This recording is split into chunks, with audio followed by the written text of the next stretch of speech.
Hold on. Why does the CIA not want that out?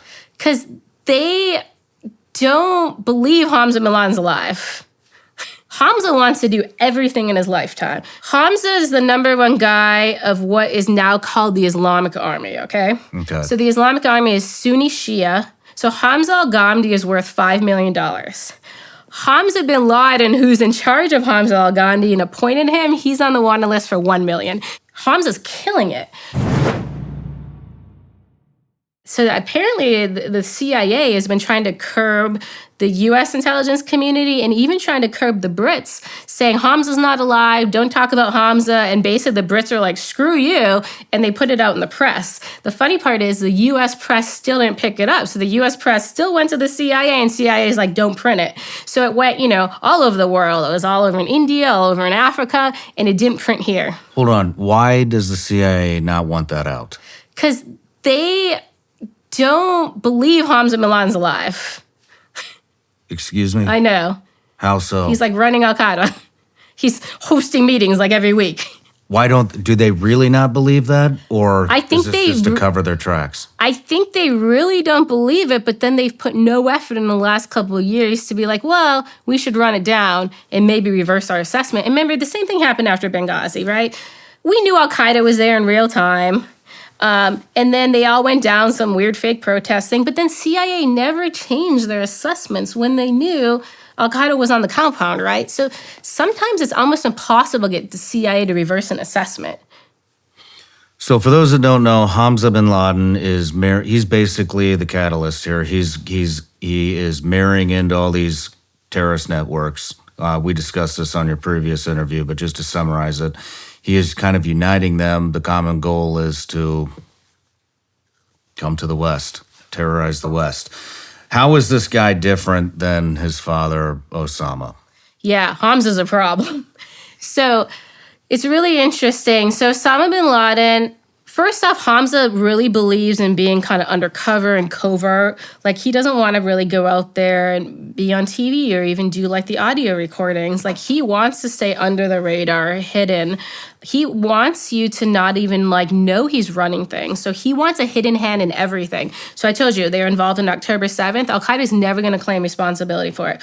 Al-Qaeda is not going to claim responsibility for these embassy attacks, and they have a plan for that, I'll tell you. They're not going to claim responsibility for the Europe attacks, and they're definitely not going to claim responsibility for the U.S. homeland attack. Very different, right, than his father. The other thing is his father... Hold on. Why are they not claiming responsibility? Because they want to keep their safe havens intact, and they don't actually care if it was Al-Qaeda. They just want to take it to us, right? Oh, shit. It does not matter if it's ISIS, if it's HTS, if it's Hamas. They're all one, right? They're all an Islamic army. And nobody's taking this Islamic army concept seriously, but Hamza views all the terrorist groups in the world now under his Islamic army, and that's the way he views them. And he's almost like Iranian Quds Force, where he's like, okay, this is my proxy here, this is my proxy here, this is my proxy here. Like, he's planning an attack in Lebanon against some sort of U.S. interests, right? It's an Al-Qaeda Hezbollah plot. But when it occurs, only Hezbollah is going to take responsibility. You won't even know Al-Qaeda is involved in it. Just like Giuliani's Blitzkrieg. Al-Qaeda has supported that, right? They gave him 10,000 fighters, right? Taliban gave him camps in Afghanistan. Are you hearing anything about the Taliban and Al-Qaeda right now when they're talking about Syria? No. Zero. Did you hear their names come up at all for October 7th? No. Yeah. Hamza's killing it. So Hamza now wants to do completely covert action and let everything fall under this Islamic army. And the really interesting thing is his father was incredibly patient, right? Remember, everybody knows it took him 5 years to prove 9/11. And Osama bin Laden was like, hey, we can create the caliphate. I'm okay if it takes 1,000 years. Hamza wants to do everything in his lifetime. He wants the Islamic caliphate to be created in his lifetime. He wants to bring all of his father's goals, to fruition, and one of them was take it to America, right, on U.S. soil, make them feel the war zones at home. And Hamza takes that very serious, and that's why he has gone full force on this plot. The interesting part is Hamza will approve a plot in one meeting, right? Bring it in, brief this plan you have for the embassy. Yep, I'm good. So he moves a lot faster. And actually, of all things, the IRGC and Iran have complained. And they're even, when they work with al-Qaeda, they're like, we want Saif al-Adil. He's more calm, cool, collected. Like, we trust him more. We don't think he's going to cause a big ruckus. But they're like, Hamza's a loose cannon. He's running at full speed. We don't know how to control him. So it's almost an interesting thing. So it's funny, right? Other governments are seeing this, and our government won't even talk about him being alive, and he's running fast against us. Can you go what are his goals? So hold on, I got a lot of questions. So if we have all these networks, we have all these terrorism networks. Is Hamza literally the number one guy? So Hamza is the number one guy of what is now called the Islamic Army, okay? Okay. So the Islamic Army is Sunni Shia. It is his father's vision. Hamza's now put it to reality in the last 2 years. And it basically pulls in every group. It's Hamas, Hezbollah, ISIS, Taliban, Al-Qaeda, whoever will agree to it. Obviously, there's a lot of negotiations going on to get people into this. This isn't easy, right? Like, they're constantly giving up things to get people to join in. So he's been very successful.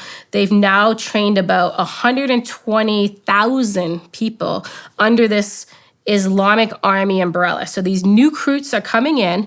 They're not basically training in an ISIS camp or an Al-Qaeda camp. They are, but they're coming out of it as Islamic Army. So when they're doing deployments to Syria, to Somalia, to Mali, these fighters are viewing themselves as Islamic Army. And the point of that is, if they get detained, they're not going to say Al-Qaeda, right? So Hamza set this up. And then he took one of his father's old bodyguards, Hamza al-Ghamdi, his name is, and put him in charge. So Hamza al-Ghamdi is actually basically the commander of the Islamic Army.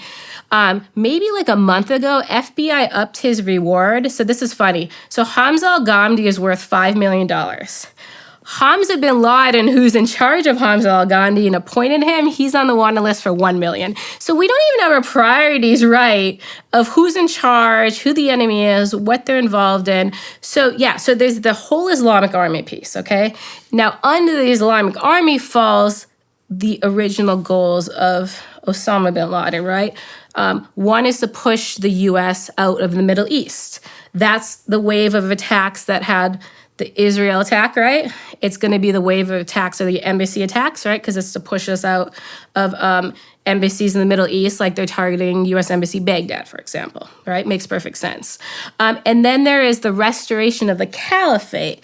So the Syria push is the restoration of the caliphate. The Mali push is the restoration of the caliphate. So he's just doing his father's old goals, but faster, and he's using all the other terrorist groups to make it happen. It's not going to be Al-Qaeda breaching these goals.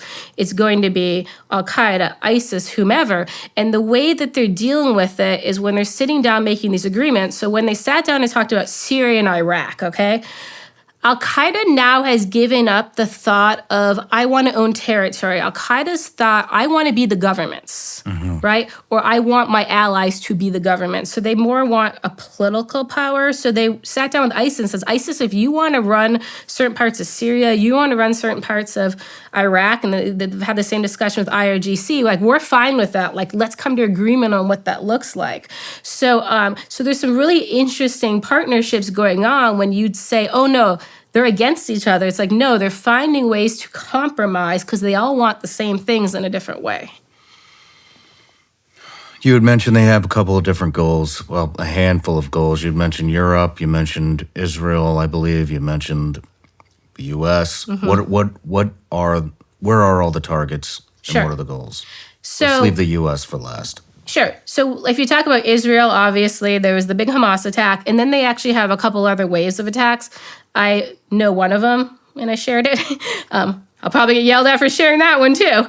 And then they want to do against Israel what they do with us, like attack the embassies. Okay, so that's the Israel piece.